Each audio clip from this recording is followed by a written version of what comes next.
All right, let's talk about the brain. It's an absolutely incredible machine, but let's be real, there's a lot of junk science out there.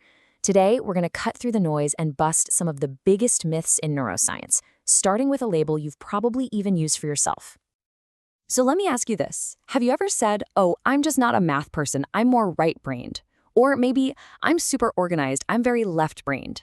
It's one of the most popular ways we categorize ourselves. But what if I told you that whole idea is pretty much made up? The truth is, this whole idea is a complete myth. Now, it's a fact that certain functions are a bit more centered on one side than the other, sure. But for almost everything you do, from solving a math problem to painting a picture, you use your entire brain. Both hemispheres are constantly talking to each other. You're not left-brained or right-brained, you're whole-brained. It's a classic case of how a tiny little grain of science can get twisted and explode into a massive misconception. And believe me, that left brain, right brain thing, that is just the tip of the iceberg. It's part of a much bigger, much more confusing problem, the spread of what scientists officially call neuromyths. So what is a neuromyth? Well, according to the Organization for Economic Cooperation and Development, it's not just a simple mistake. It's when a real, scientifically established fact gets misunderstood, misread, or misquoted. And that's the key right there. It sounds so believable because it often starts with a kernel of actual research that gets warped along the way. And that's really their secret weapon. They take a complicated scientific finding, oversimplify it to the extreme, and turn it into this really catchy, easy-to-digest idea. And of course, these ideas are incredibly marketable. They get sold to us in books, in apps, even to our schools as some kind of shortcut to better learning. And if you think this is some niche problem, get a load of this. Studies show that a whopping 68% of the general public believes in common neuromyths. But here's the really wild part. 56% of teachers believe them too. Even people with high exposure to neuroscience, we're talking almost half of them, still fall for this stuff. This isn't a small issue. It's absolutely everywhere. So, okay, who cares? Why does this even matter? Well, because believing in this neuro-nonsense, as some researchers call it, has real consequences. It means schools might waste tons of money on brain-based learning programs that don't actually work. It means you might waste your time and effort on strategies that promise the world but are built on a foundation of bad science. So how in the world do we protect ourselves from all this bad info? Well, the good news is we don't have to guess. Researchers have actually come up with a framework to do exactly that. It's like a secret weapon for sorting the real science from the total fiction.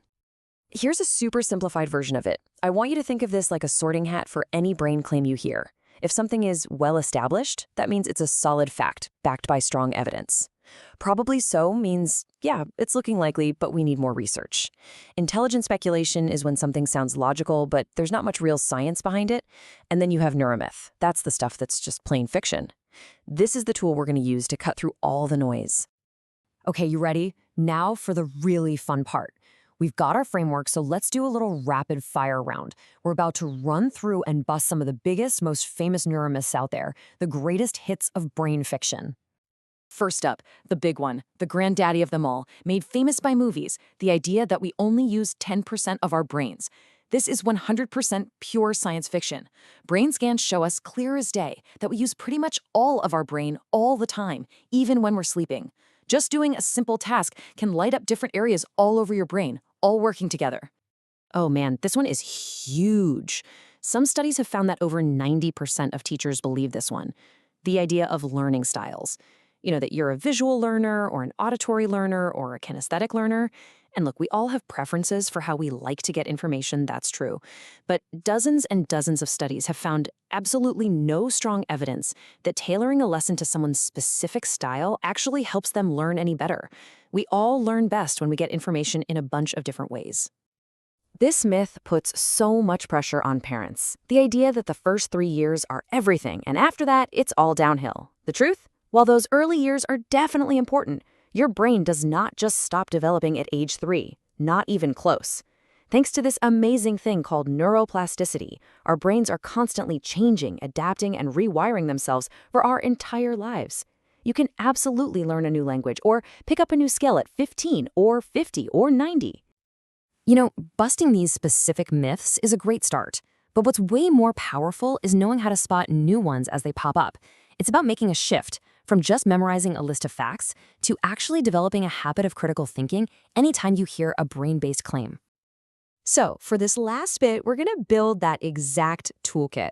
This is your personal guide to spotting neuromyths out in the wild so you can stop being fooled and start being a smarter consumer of science. Because really, the goal here isn't for you to have a perfect memory of every myth we just talked about. It's to build that instinct, that habit of pausing and asking the right questions whenever you see some new product or article promising to hack your brain. It's about arming yourself with a little bit of healthy skepticism. So here they are, 4 simple but powerful questions to ask. First, check the source. Is this coming from a respected scientific journal or from a company trying to sell you an app? Second, look at the subjects. Did they study 5 college students or a big, diverse group of people that actually represents who the claim is about? Third, look for replication. Has anyone else been able to get the same result? A single study. It's interesting, but it's almost never the final word. And fourth, ask about relevance. Was the study testing something that matters in the real world, or was it some weird artificial task in a lab that doesn't really apply to everyday life? And that's pretty much it. By just keeping those 4 questions in your back pocket, you can completely change the game. You go from being a passive consumer of information to an active, critical thinker. You are now officially equipped to spot the neurononsense for yourself. So I'm going to leave you with this to think about. Armed with your new toolkit, what popular brain hack or productivity tip that you've seen floating around are you going to take a second, more critical look at? The world of brain science is fascinating, for sure, but it's up to us to be its curious and careful explorers.